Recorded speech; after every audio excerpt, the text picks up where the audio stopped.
Bom dia, boa tarde ou boa noite, dependendo do horário que você está vendo esse vídeo. Meu nome é Liliane, eu sou espírita e nesse vídeo eu quero comentar sobre o livro Missionários da Luz.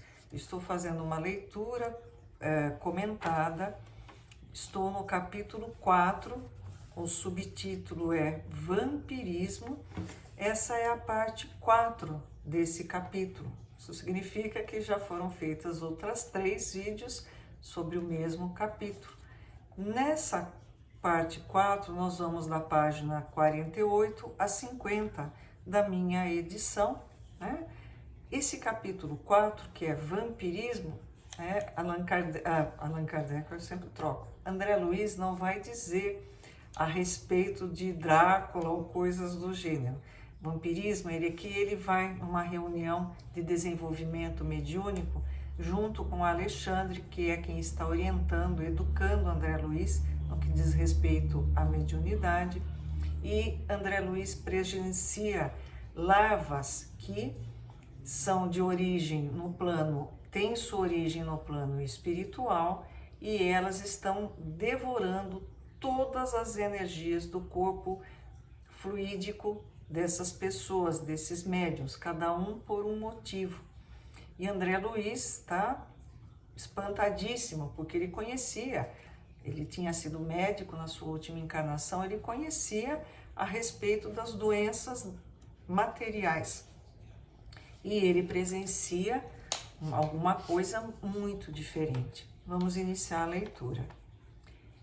Evidenciando extrema prudência no exame dos fatos e prevenindo-me contra qualquer concepção menos digna, no círculo de apreciações da obra divina, acrescentou. Então, antes que André Luiz ficasse viajando muito na maionese, Alexandre comentou: sei que a sua perplexidade é enorme. No entanto, você não pode esquecer a nossa condição de velhos reincidentes no abuso da lei. Ele falou: olha, a gente está cometendo erro e não é de hoje, faz séculos. Desde o primeiro dia de razão na mente humana, a ideia de Deus criou princípios religiosos, sugerindo-nos as regras de bem viver. Então a gente tem conhecimento, a lei de Deus está impressa no nosso interior. A gente às vezes se faz de surdo, né? E paga o preço disso. Contudo, à medida que se refinam conhecimentos intelectuais, parece que há menor respeito no homem para com as dádivas sagradas. À medida que o ser humano evolui no intelecto, ele começa a não escutar essa voz interior que orienta ele a respeito das leis de Deus. Os pais terrestres, com raríssimas exceções, são as primeiras sentinelas viciadas, agindo em prejuízo dos filhinhos. Então, aquele que deveria ensinar pelo exemplo, dá, infelizmente, um péssimo exemplo para os seus filhos. Ensina a ganhar dinheiro, a passar a perna no outro, a ser o esperto, a lei de Gerson.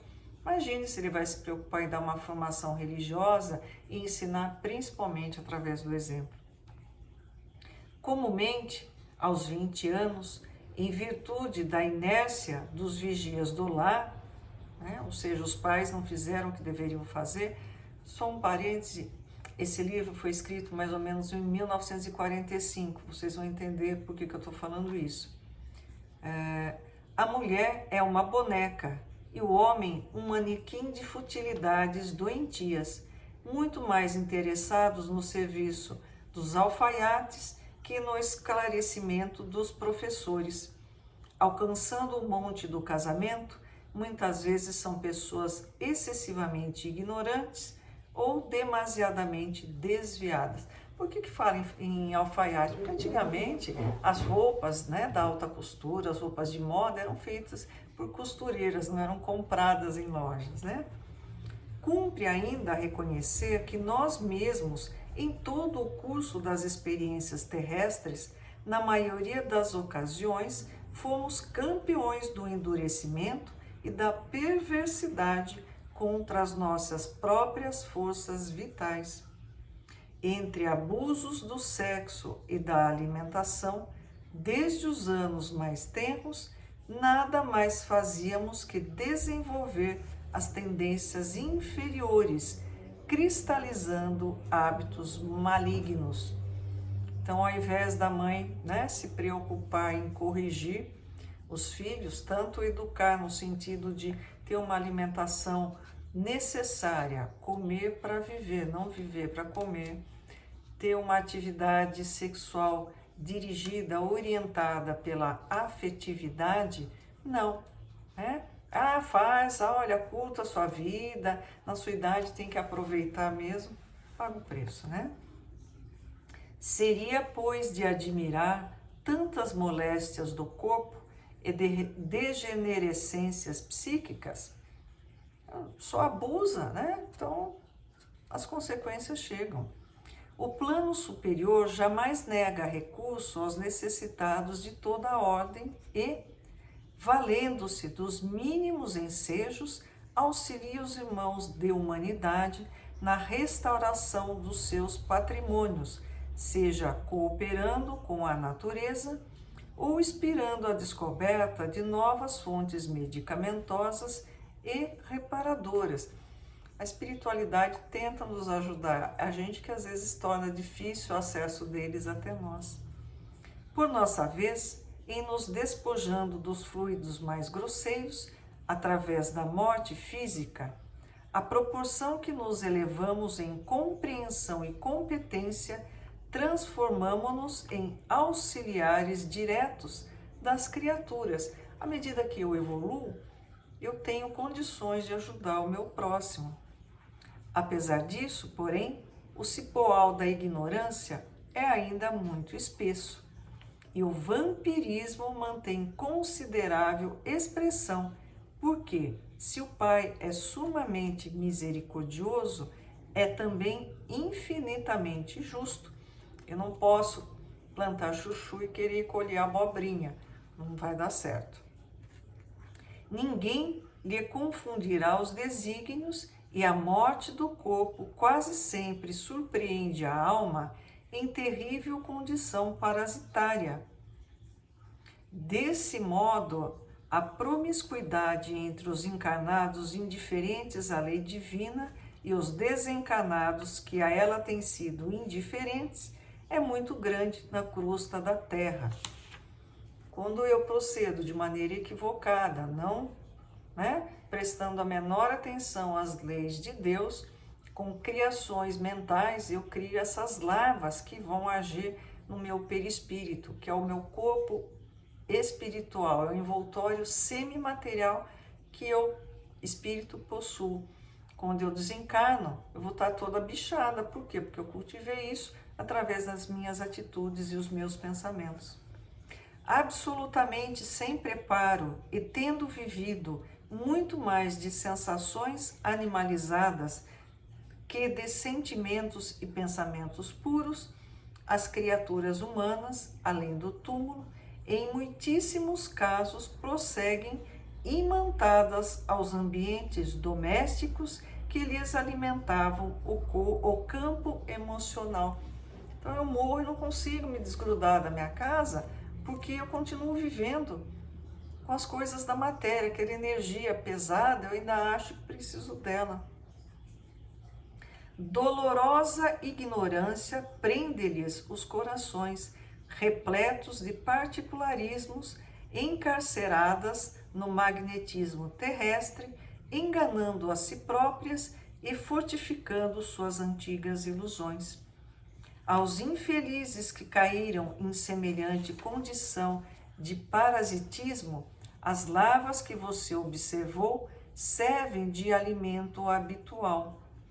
Então, se no corpo físico os vermes corroem o nosso corpo semimaterial, no nosso perispírito, essas larvas vão comendo tudo.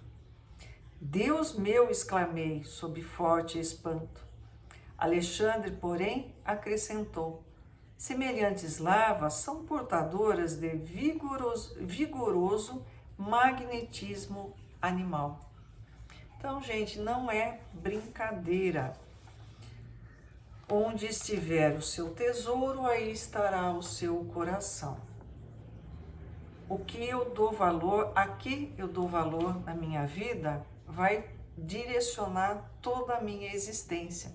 Não só essa encarnação presente, mas quando eu estiver desencarnada, isso vai refletir na condição que eu vou me encontrar no plano espiritual. Portanto, aproveitem a oportunidade, façam suas preces, cultivem boas leituras, procurem ler livros que vão edificar vocês, vão construir um ser moralmente mais evoluído. No YouTube tem dezenas, centenas de palestras boas que nós nos sentimos seres humanos melhores. Tem uma série do Haroldo Dutra Dias que chama A Gênesis à Luz do Espiritismo, onde ele traz um estudo metódico, aprofundado do primeiro livro da Bíblia, que é Gênesis, e ele traz, claro, a luz do Espiritismo. Ele tem um conhecimento assim que eu vou demorar umas 300 encarnações para conseguir chegar perto do que ele sabe. Vale a pena, ocupem o seu tempo, ocupem sua mente com pensamentos positivos, para que a gente, através da nossa iluminação interior, a gente deixe de ser esse campo de lavas que nos devoram todas as nossas energias. Não se esqueçam, inscrevam-se no canal, ativem a notificação, curtam, compartilhem os vídeos, comentem. Por que isso? Porque a mensagem que é veiculada através de mim, mas não é minha, ela é muito importante, pode fazer muita diferença na vida das pessoas. Até uma próxima ocasião. Muito obrigada.